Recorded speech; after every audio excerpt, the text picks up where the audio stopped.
Hello friends, welcome to cooperative study buddy. ഇന്ന് നമുക്ക് കുറച്ച് MCQs ഡിസ്കസ് ചെയ്യാം.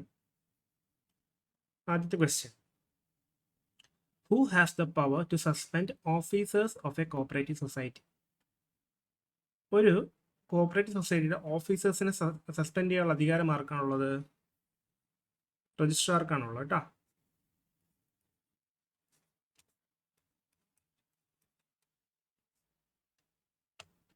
According to the section 66B, the registrar has the power to issue a direction to suspend officers of a society if they have done any act detrimental to the interest of the society or its members.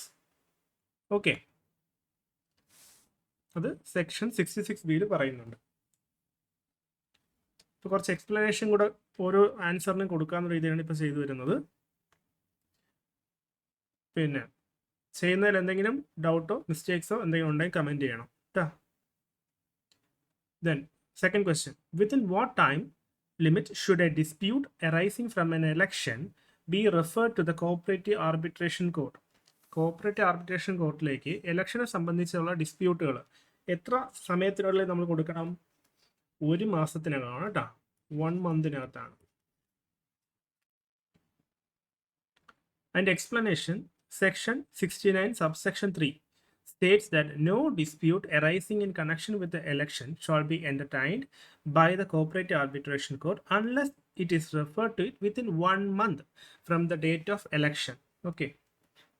Section നിങ്ങൾക്ക് ഓർത്ത് വയ്ക്കാൻ പറ്റുമെങ്കിൽ ഓർത്ത് വയ്ക്കുക, അല്ലെങ്കിൽ ഇത് പഠിച്ചു വയ്ക്കുക. കാരണം എങ്ങനെയാണ് ക്വസ്റ്റ്യൻ ചോദിക്കുന്നതൊന്നും പറയാൻ പറ്റില്ല.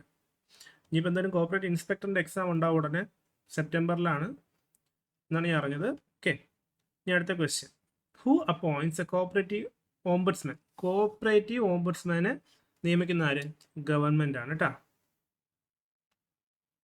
Section 69A subsection 2 states that the government may appoint one or more persons as ombudsman or ombudsmen to carry out the functions entrusted to them under the scheme. Okay.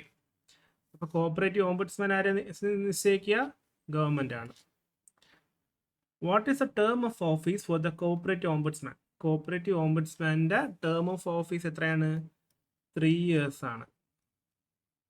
According to the section 69A subsection 3, the term of office of ombudsman is 3 years from the date of entering office or attaining the age of 65 years, whichever is earlier. 65 വയസ്സാണ് കേട്ടോ പറയുക. 3 വർഷം അല്ലെങ്കിൽ എപ്പോഴാണോ 65 വയസ്സ് തികയുക, അത് ഏതാണോ ആദ്യം അത് ആയിരിക്കും വരിക കേട്ടോ. ഇനി അടുത്ത question: who conducts the audit of financial accounts of Kerala state cooperative bank? Kerala state cooperative ബാങ്കിൻ്റെ ഓഡിറ്റ് കണ്ടക്ട് ചെയ്യുന്ന ആരാണ്? ഫിനാൻഷ്യൽ ഓഡിറ്റ് ആണ് കേട്ടോ. ഫിനാൻഷ്യൽ ഓഡിറ്റ് കണ്ടക്ട് ചെയ്യുന്ന ആരാണ്? ചാർട്ടേഡ് അക്കൗണ്ടന്റ് ആണ്. പിന്നെ section 74H subsection 11I states that the audit of financial accounts of Kerala State Cooperative Bank shall be done by chartered accountants from among the panel approved by the Director of Cooperative Audit. Okay, അതിലാണ് പറയുന്നത്. പിന്നെ what is a time limit for a liquidator to complete winding a proceedings? Winding up ചെയ്യാൻ വേണ്ടിയിട്ട് ഒരു ലിക്വിഡേറ്ററിന് നമ്മൾ appoint ചെയ്യുമല്ലോ. അപ്പോൾ അത് എത്ര ടൈമിനുള്ളിൽ കംപ്ലീറ്റ് ചെയ്യണം? 3 yearsനകത്താണ് കേട്ടോ. ഇനി എക്സ്പ്ലനേഷൻ ആണ് പറയുന്നത്. Section 73 subsection 2A specifies that the liquidator shall complete the winding up proceedings within a period of 3 years from the date of his appointment. Okay, 3 വർഷത്തിനകത്ത് കംപ്ലീറ്റ് എന്ന് പറയുന്നത്. ഇനി അടുത്ത question: who has the power to write off agricultural or non agricultural debts of borrowers of any society? ആർക്കാരും? Government അല്ലെങ്കിൽ രജിസ്ട്രാർക്കായിരിക്കും കേട്ടോ. അഗ്രികൾച്ചറലോ അല്ലെങ്കിൽ നോൺ അഗ്രികൾച്ചറലോ ഡെപ്റ്റ് ഒരു സൊസൈറ്റിയിൽ കേട്ടോ, ബോറോവേഴ്സിൻ്റെ ഡെപ്റ്റ് എഴുത്തുള്ള അധികാരമാർക്കാണ്? ഗവൺമെൻറ് അല്ലെങ്കിൽ രജിസ്ട്രാർക്കാണ്. Section 74F states that no authority or commission other than the government or registrar shall have the power to write off agricultural or non-agricultural debts of borrowers of any society. നമുക്ക് കുറച്ച് question കൂടുതൽ പഠിക്കാനുണ്ട്, കാരണം ടൈമില്ല, ഇനി ഞാനും BC ആയിരിക്കും. അപ്പോൾ നമുക്ക് മാക്സിമം തീർത്ത് പോവാം കേട്ടോ. How many members can be the interim board of Kerala state cooperative bank have after amalgamation? Not more than 3. Okay, interim ബോർഡിൽ നോട്ട് മോർ ദാൻ 3 എന്നാണ് ഉണ്ടായിരുന്നത്. Section 74H, subsection 5 states that the government shall nominate an interim board consisting of not more than 3 members for a period not exceeding 1 year from the date of amalgamation. Okay, അപ്പോൾ Kerala state cooperative bank merge ചെയ്യേണ്ട കേസിലുള്ള question ആണത്. Who is responsible for supplying the confirmation certificate to the auditor? Confirmation certificate കൊടുക്കാറുണ്ട് ഓഡിറ്റേഴ്സിന്. അതാരായിരിക്കും കൊടുക്കുക? Chief executive കൊടുക്കാം. അതായത് section 74D states that it is a duty of the chief executive of a society to supply the confirmation certificate correctly and within the time limits required by the auditor എന്ന് പറയുന്നുണ്ട്. Okay, ഇനി അടുത്ത question.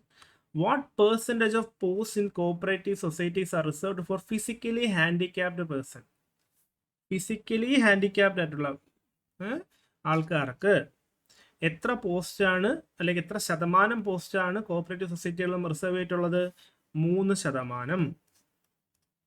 Okay, explanation. ഇനി section 80 subsection 5 states that 3% of the total post of employees of every society shall be reserved for physically handicapped persons having a disability of 40% or above. നമ്മൾ disability എന്ന് പറഞ്ഞാൽ എത്ര ശതമാനത്തിന് മേളിൽ വേണം? 40% എബോവ് ഡിസബിലിറ്റി വേണം. അങ്ങനെയുള്ളവർക്കാണ് കേട്ടോ. അങ്ങനെയുള്ളവർക്ക് 3% എന്ത് ചെയ്യും? റിസർവ് ചെയ്തിട്ടുണ്ട് പോസ്റ്റ്, ജോലിയുടെ സംവരണം. ഇനി അടുത്ത question. Who is responsible for classifying the societies in the state? സ്റ്റേറ്റിലെ, നമ്മളെ കേരള സ്റ്റേറ്റിലെ ആണെങ്കിലും സൊസൈറ്റികളുടെ ക്ലാസിഫിക്കേഷൻ ആർക്കാണ് ചെയ്യാൻ പറ്റുക? ഗവൺമെൻറ് ആണ്. Section 80 subsection 1 states that the government shall classify the societies in the state according to their type and financial position. അപ്പോൾ ടൈപ്പും financial പൊസിഷനും based ആയിട്ട് എന്ത് ചെയ്യണം?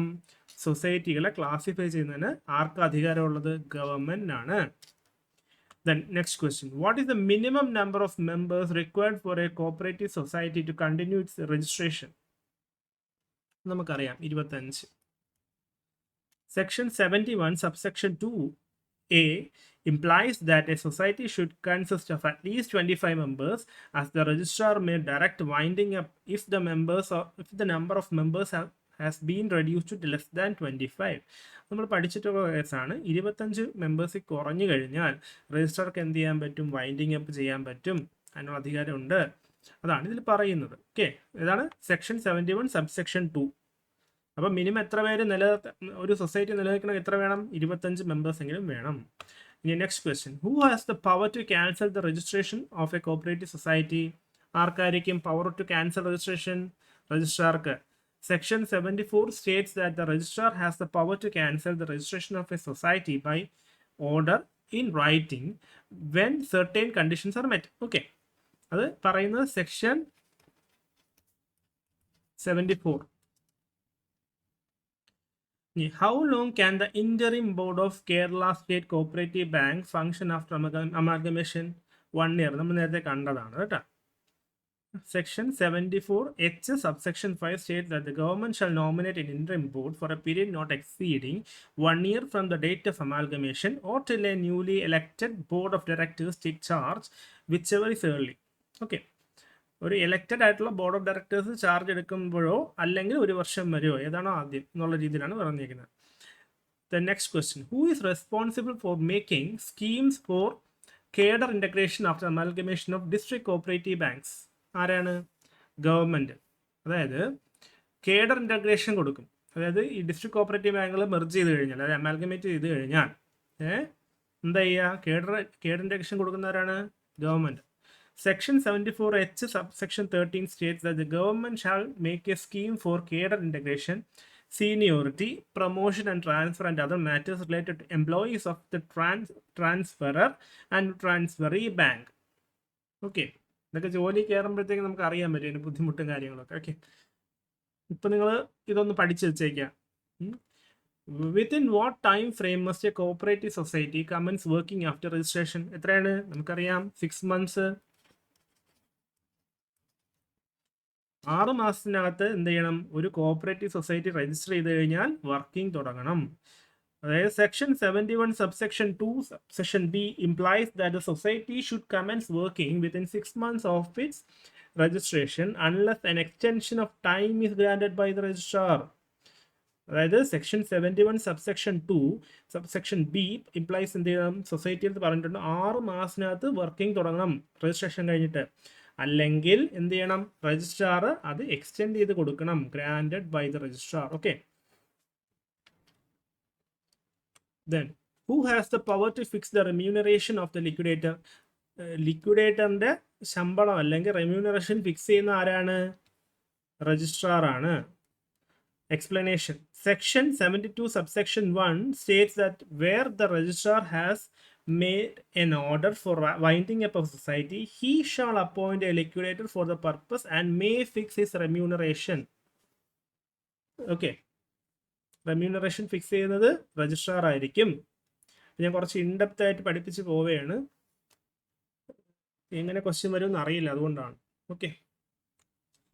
What is the time limit for filing an appeal against an order of winding up? Okay. അതായത് winding അപ്പിന് കൊടുത്തു കഴിഞ്ഞാൽ അതിന് against ആയിട്ട് അത് നിർത്താൻ വേണ്ടിയിട്ട് അപ്പീൽ കൊടുക്കാനുള്ള ടൈം എത്ര സമയമുണ്ട്? 30 ദിവസമുണ്ട് കേട്ടോ. അതായത് while the exact time limit is not implicitly stated in the given text, അതായത് section 72 subsection 3 implies that there is an appeal period which is typically 30 days in most legal procedures എന്ന് പറയുന്നുണ്ട്. Okay. Exact time പറഞ്ഞിട്ടില്ലെങ്കിലും 30 days ആണ് normally ഇത് വരിക എന്നുള്ളതാണ് കണ്ടത്. Okay. Who is responsible for establishing a library in cooperative society? Society itself. Okay. Section 74G. Section 74G states that every cooperative society shall establish a library except for societies working on laws for a continuous period of 5 years. എല്ലാ സൊസൈറ്റികളും എന്ത് ചെയ്യണം? ഒരു library set ചെയ്യണം. പക്ഷേ അതിൽ exemption കൊടുത്തേക്കുന്ന ആർക്കാണ്? ഒരു society ലോസിൽ 5 വർഷം തുടർച്ചയായിട്ട് ലോസിൽ പോകുന്ന സൊസൈറ്റിയൊക്കെ ഒരു എക്സംഷൻ ഉണ്ട്. ഓക്കെ. അപ്പോൾ ഇതിൻ്റെ സെക്ഷൻ എത്രയാണ്? സെക്ഷൻ 74G, ലൈബ്രറിയുടെ സെക്ഷൻ കേട്ടോ. Who conducts the inspection of apex federal and central societies every year? Registrar. ആരാണ്? ഈ അപ്പെക്സ് ഫെഡറൽ സെൻട്രൽ സൊസൈറ്റികളിൽ എന്ത് ചെയ്ത് ഇൻസ്പെക്ഷൻ നടത്തുന്നത് ആരാണ്? രജിസ്ട്രാർ ആയിരിക്കും.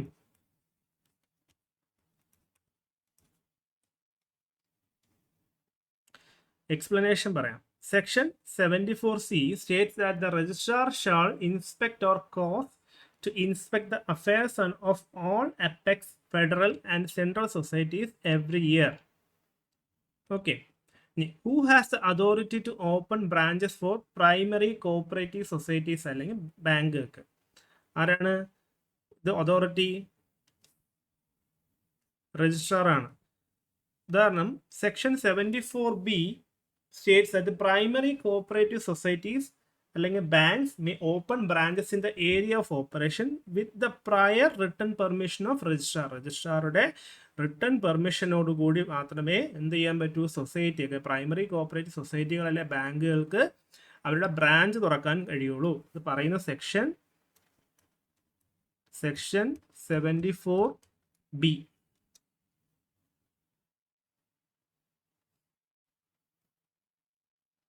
ഇനി അടുത്ത question. What is the maximum age limit for the cooperative ombudsman? 65 വയസ്സ് വരെയാണ് കോഓപ്പറേറ്റീവ് ഓംബുഡ്സ്മാന് ഉള്ള കാലാവധി.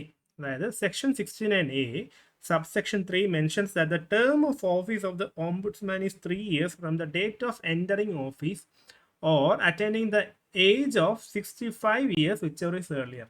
Okay. അതായത് 3 വർഷമോ 65 വയസ്സോ ഇതിൽ ഏതാണോ ആദ്യം. ഓക്കെ.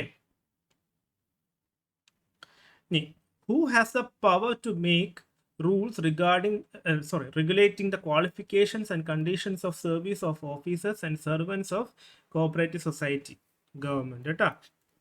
അതായത് section 80 subsection 3 states that the government shall make rules regulating the qualification, remuneration, allowances and other conditions of service of the officers and servants of different classes of societies.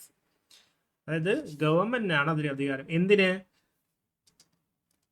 make rules regulating qualification and conditions of service of officers and servants. ജീവനക്കാരുടെ qualification conditions, അവിടെ service condition, ഇതെല്ലാം ആരാണ്? Government നോക്കുക.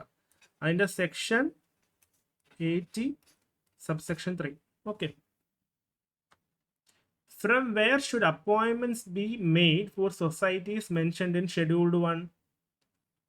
Schedule 1 പറഞ്ഞിരിക്കുന്ന സൊസൈറ്റികളിൽ okay അതിൻ്റെ അപ്പോയിൻമെന്റ് എവിടെ ആരാ നടത്തുക? Kerala public service commission. അതായത് section 80 subsection 3 states that all appointments of officers and servants of the societies mentioned in Schedule 1 shall be made from a select list of candidates furnished by the Kerala Public Service Commission. അതായത് section 83 subsection 3a. Then what is the minimum disability person required for reservation in cooperative society jobs? 40%. നമ്മൾ കണ്ടതാണ്. Okay. Section 80 subsection 5 states that 3% of the total post, നമ്മൾ നേരത്തെ കണ്ടു, നേരത്തെ തിരിച്ചാ question വന്നു കേട്ടോ. 3% of total post of employees shall be reserved for physically handicapped person having disability of 40% or above as certified by the medical board. Okay. ചുമ്മാ പറഞ്ഞാൽ പോലെ മെഡിക്കൽ ബോർഡിന്റെ സർട്ടിഫിക്കറ്റ് ആണ് പറയുന്നവർ. ഓക്കെ. ഇനി who has the power to fix the maximum and minimum limit of establishment expense of cooperative societies? Government. Section 80 subsection 6 states that the government shall have power to fix or alter the maximum and minimum limit of establishment expense of cooperative societies. Establishment expenses എന്ത് ചെയ്യാൻ പറ്റും? Fix ചെയ്യുന്നത് അല്ലെങ്കിൽ മാറ്റം വരുത്തുന്നതിനുള്ള, അതായത് maximum minimum, അതായത് ചെലവുകളുടെ establishment expense ആണ് ഉദ്ദേശിക്കുന്നത് കേട്ടോ. അതിന് അധികാരം ഗവൺമെന്റ് ആയിരിക്കും. What action can the registrar take if N inquiry reveals only minor defects in A society? Communicate results and direct rectification. Minor defect ആണെന്നുണ്ടെങ്കിൽ, ചെറിയ തെറ്റുകളാണെന്നുണ്ടെങ്കിൽ എന്ത് ചെയ്യണം? Communicate result and direct rectification. അതായത് section 65 subsection 4 states that when an inquiry reveals only minor defects, the registrar shall communicate the result of inquiry to the society and direct the society or its officers to take action to rectify the defects. Okay. Pina. Within what time frame must the registrar complete an inquiry into a society? 6 months in Atheta. Section 65 subsection 5 states that the inquiry under this section shall be completed within a period of 6 months, which may be extended but should not exceed 1 year in total. 6 മാസമാണ് ഇതിൻ്റെ time frame. പക്ഷേ വേണമെങ്കിൽ എന്ത് ചെയ്യാൻ പറ്റും? 1 year വരെ extend ചെയ്യാം. പക്ഷേ 1 ഇയറിൽ കൂടാൻ പാടില്ല എന്നാണ് പറയുന്നത്. Who can apply for enquiry into a society? ആർക്കൊക്കെ പറ്റുക? ഓപ്ഷൻസ് ബിയും സിയും. അതായത് majority of the committee members അല്ലെങ്കിൽ at least 1/3 of the quorum for the general body. General ബോഡിയുടെ 1/3 കുറയാത്ത ക്വാറവും, അല്ലെങ്കിൽ എന്ത് ചെയ്യും? Majority of the committee members. കേട്ടാ, ഇതാണ് വരിക. അതായത് section 65 subsection 1 subsection D states that the registrar may hold an inquiry on an application by the majority of members of the committee of the society or by not less than 1/3 of the quorum for the general body meeting, whichever is less. Okay. അങ്ങനെ വരിക. ഇനി അടുത്ത question. നമുക്കിന്ന് 30 question തീർക്കാം. What action can the registrar take if an inquiry reveals major defects in A society. Major defects ആണെങ്കിൽ എന്ത് ചെയ്യണം? അതായത് initiate action in accordance with section 32. അതായത് section 65 subsection 6 States that if the registrar on completion of the inquiry finds that there is a major defect in the constitution or working or financial condition of society, he may intimate action in accordance with the provisions of section 32. അതാണ് പറയുന്നത്. Okay,